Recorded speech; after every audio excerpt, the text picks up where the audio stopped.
बीना और चंदर आजादपुर मंडी में साफ सफाई और मेहनत मजदूरी करके अपना पेट पालते थे। शादी के तकरीबन 2 साल बाद बीना गर्भवती हुई। दोनों ही पति पत्नी इस बात से बहुत खुश थे और बेसब्री से नए मेहमान के आने का इंतजार कर रहे थे, लेकिन होनी को शायद कुछ और मंजूर था। एक शाम जब दोनों काम से घर लौट रहे थे तो रास्ते में रेल पटरी क्रॉस करते वक्त चंदर का पैर पटरी में फंस गया। अरे अरे ये मेरा पैर, अरे ये क्या हो गया जी? जल्दी जल्दी पैर निकालने की कोशिश कीजिए। कोशिश तो कर रहा हूँ बीना, लेकिन ये निकल ही नहीं रहा। बीना भी उसकी मदद करने की कोशिश करती है, लेकिन उसका पैर बाहर नहीं निकल पाता। तभी उन्हें ट्रेन की आवाज आती है। जल्दी कीजिए जी, ट्रेन आ रही है। बीना, मुझे लगता है कि मेरा जाने का वक्त आ गया। तुम जाओ यहाँ से और अपना और मेरे बच्चे का ध्यान रखना। मुझे भागे को अपने बच्चे का मुंह देखे बिना ही इस दुनिया से जाना होगा। नहीं, ऐसा मत कहिए जी, मैं आपके बिना कैसे रह पाऊंगी? मैं भी आपके साथ इसी पटरी पर अपनी जान दे दूंगी। नहीं, हमारे बच्चे के लिए तुम्हें जीना होगा बीना। अब जाओ यहाँ से, तुम्हें हमारे होने वाले बच्चे की कसम। जैसे ही बीना पटरी से दूर जाती है तभी ट्रेन आकर विनोद को पल भर में ही काट देती है। बीना की आंखों के सामने उसके पति की मौत हो जाती है। एक ही पल में उसकी हंसती खेलती दुनिया उजड़ जाती है और वो एक विधवा बन जाती है। चंदर के जाने के बाद बीना बिल्कुल अकेली हो चुकी थी। अब वो अकेले ही मंडी जाती और मेहनत मजदूरी करती और उससे जो कमाई होती उससे अपना पेट भरने लगती है। एक दिन बीना घनश्याम को कुछ प्याज फेंकते हुए देख रही थी। अरे घनश्याम भैया, ये आप क्या कर रहे हैं? कुछ नहीं बहन, जो प्याज खराब हो गए हैं उन्हें अलग करके फेंक रहा हूँ।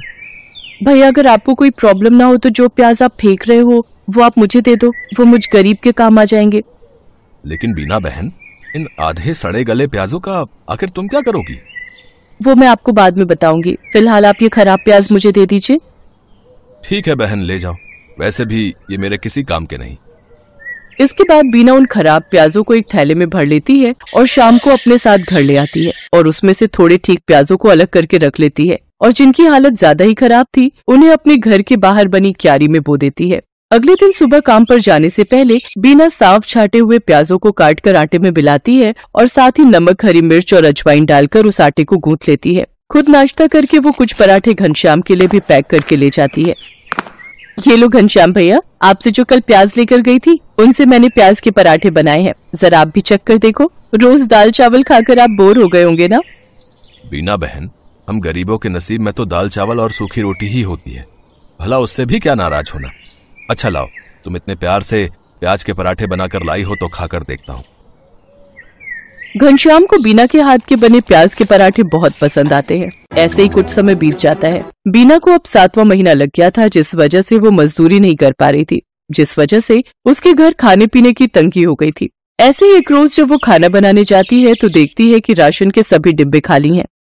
हे भगवान, एक बार को मैं तो भूखी रह लूंगी, लेकिन मेरे अंदर पल रही ये नन्ही जान कैसे भूखी रहेगी? इस हालत में तो कोई मुझे काम भी नहीं दे रहा, अब क्या करूं? हाँ, याद आया, अपनी जमीन में थोड़े प्याज उगाए थे ना, क्यों ना उनको निकाल लूं, वो अब पूरी तरह पक गए होंगे। बीना उन प्याजों को निकालती है और पड़ोस से थोड़ा आटा उधार मांग कर ले आती है। उसके बाद स्वादिष्ट प्याज के पराठे बनाती है। उसके पराठों की खुशबू को सूंघते हुए उसकी पड़ोसन आरती वहाँ पहुँच जाती है। अरे वाह बीना, तेरे घर से तो बड़ी ही अच्छी खुशबू आ रही है। आखिर क्या बनाया है तूने? कुछ नहीं बहन, ये प्याज के पराठे बनाए हैं। लो, तुम भी खाकर बताओ कैसे बने हैं। वाह वाह वाह, क्या स्वाद है बीना तेरे हाथों में। अरे इतने अच्छे पराठे तो ढाबे वाला भी नहीं बना पाता। मैं तो कहती हूँ तू प्याज के पराठे का एक ठेला लगाकर बेच और पैसे कमा। जब ऊपर वाले ने तुझे इस हुनर से नवाजा है कि तू इतना अच्छा खाना बना लेती है तो इसका फायदा उठा। उसकी बात बीना को सही लगी और वो मदद के लिए घनश्याम के पास जाती है। घनश्याम के पास एक पुराना ठेला था जिस पर वो गलियों में जाकर प्याज बेचता था, लेकिन जब उसने मंडी में खुद की दुकान ले ली तब से वो ठेला बेकार ही खड़ा रहता था। घनश्याम वो ठेला बीना को देने के लिए तैयार हो जाता है। घनश्याम शाम को अपना पुराना ठेला लेकर बीना के घर पहुंचता है। ये लो बीना बहन, इसकी मरम्मत मैंने करवा दी है, अब तुम इसका इस्तेमाल कर सकती हो। आपका बहुत बहुत शुक्रिया घनश्याम भैया, आपका ये एहसान मैं कभी नहीं भूलूंगी।